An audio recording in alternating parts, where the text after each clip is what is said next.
मैं आपको एक बहुत ही मजेदार कहानी सुनाने जा रही हूँ। एक गांव में रमीना अपने पति और 4 बेटों के साथ रहती थी। वो अपनी और अपने परिवार के साथ खूब खुशहाल थी। वह मध्यम आय वाली परिवार था। रमीना परिवार की कमाई का अधिकांश भाग बच्चों की शिक्षा पर खर्चा करती थी। पिता भी बच्चों से खूब प्यार करता था। एक दिन अचानक रमीना का पति बीमार हो गया। डॉक्टर एवं वैद्य को दिखाया गया, परंतु उसे उसकी बीमारी का कोई पता नहीं लग सका। फिर अचानक उसकी मृत्यु हो गई। रमीना जैसे तैसे अपने बेटों को बड़ा करने लगी, परंतु जैसे जैसे वे बड़े होते गए उन्हें शहर जाने का भूत सवार होने लगा। धीरे धीरे वे गांव छोड़कर शहर चले गए।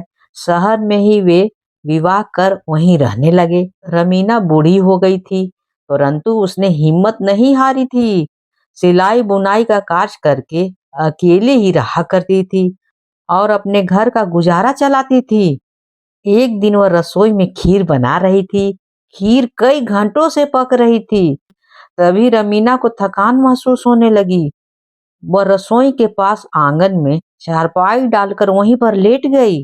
रमीना की अचानक आंख लग गई, क्योंकि वह दिन भर की थकी हुई थी। उसके पास घर के नाम पर एक कमरे का किराया का ही मकान था। उसका अपना मकान कब का बिक चुका था। उसे बेटों से शिकायत थी, परंतु वो कुछ नहीं कर सकती थी। उसके चारों बेटे गांव छोड़कर जा चुके थे। उन्हें वहां से गए वर्षों बीत गए थे और वे गांव के बारे में सब कुछ भूल चुके थे। परंतु वे वहां जाकर चारों बेटे मिलकर घरों में चोरी करते थे। फिर माल बांटकर उसी से अपना गुजारा करते। उन्हें न तो माँ की फिक्र थी, न ही कोई सुध। माँ का क्या हाल होगा यह वे नहीं जानना चाहते थे। चारों बेटे चोरी में इतना माहिर हो चुके थे कि वे कभी पकड़े न जाते थे। एक दिन उन्होंने एक सराफे के यहाँ चोरी की और खूब मालामाल हो गए। लेकिन चोर को तो चोरी के सिवा कुछ करना आता ही नहीं है। अतः वे आलसी बनकर उस माल पर ऐश करने लगे। कुछ ही दिनों में सारा धन माल समाप्त हो गया। अब उन्हें फिर से धन प्राप्त करने की चिंता सताने लगी। एक दिन वे चोरी के इरादे से शाम को घर से निकले। तभी उन्हें एक युवक मिला। वह बोला, तुम कहाँ जा रहे हो?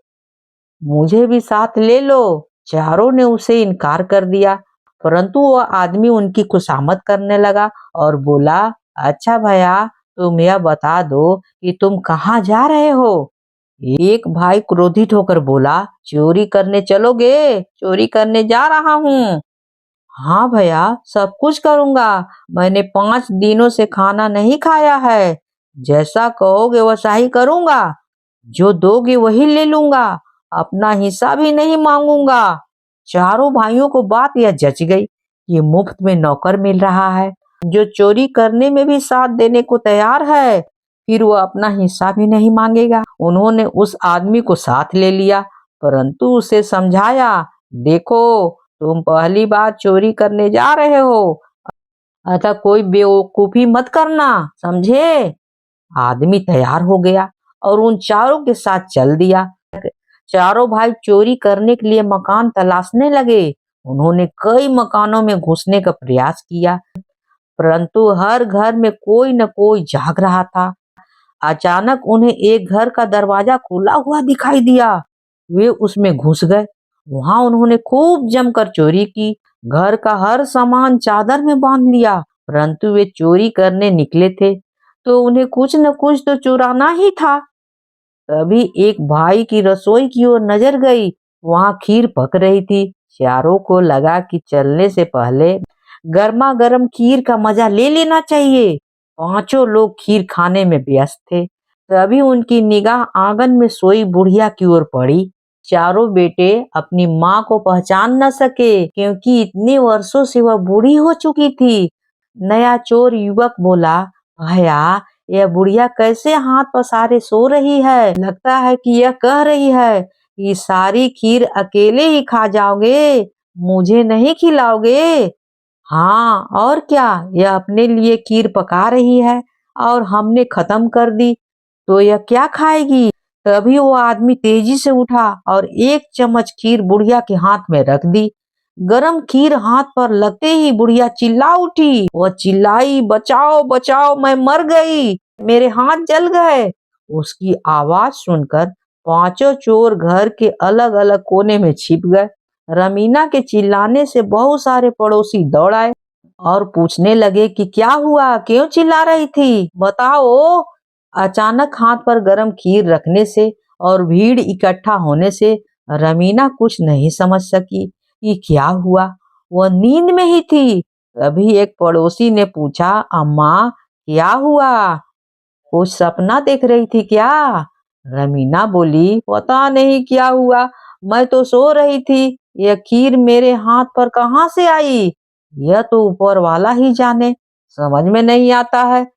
सभी चोर अलग अलग कोने में छुपे बुढ़िया की बातें सुन रहे थे और घबरा रहे थे कि वे कहीं पकड़े न जाएं। वह आदमी जो नया चोर था और पहली बार चोरी करने निकला था, इत्तेफाक से ऊपर छत के किनारे छिपा बैठा था। रमीना की बात सुनकर उसे यूं लगा कि बुढ़िया ने उसे देख लिया है, तभी कह रही है कि ऊपर वाला जाने। वह ऊपर छिपे छिपे ही जोर से बोला, मैं क्या जानूं, यह तो बाथरूम वाला जाने कि क्या हुआ। उस आदमी की बात सुनकर बाथरूम में छिपा चोर घबरा गया कि वह पकड़ा जाएगा तो उसकी पिटाई होगी। वे स्वयं को बचाने के प्रयास में बोला, मैं क्या जानूं, चारपाई के नीचे वाला जाने। तभी चारपाई के पीछे वाला बोल उठा, वाह, मुझे क्यों फंसा रहे हो, मैं क्या जानूं, सीढ़ियों वाला जानता है कि क्या हुआ। सीढ़ी के नीचे जो छुपा हुआ था वह तुरंत इसी तरह चिल्लाकर कहा, मुझे क्यों फंसाते हो, मैं क्या जानूं ये क्या हुआ, यह तो बिस्तर के पीछे वाला जानता है। सारे अड़ोसी पड़ोसी और रमीना हैरान थी कि आवाज कहाँ कहाँ से आ रही है। वे सब एक साथ झपट पड़े और पांचों चोर पकड़ लिए गए। पांचों चोर को जेल में डाल दिया गया। वहां पुलिस ने उनका अता पता पूछा तो पता चला कि उनमें से चार चोर तो रमीना के ही बेटे थे। चारों ने बहुत ही मिन्नत की उन्हें बख्श दिया जाए, परंतु रमीना ने कहा, मैं बचाने वाली कौन होती हूँ, जैसी करनी वैसी भरनी, समझो तुम। अगर कहानी अच्छी लगी हो तो प्लीज लाइक शेयर और सब्सक्राइब तो जरूर ही कर लीजिएगा, भूलिएगा बिल्कुल नहीं। कहानी होती है समाप्त।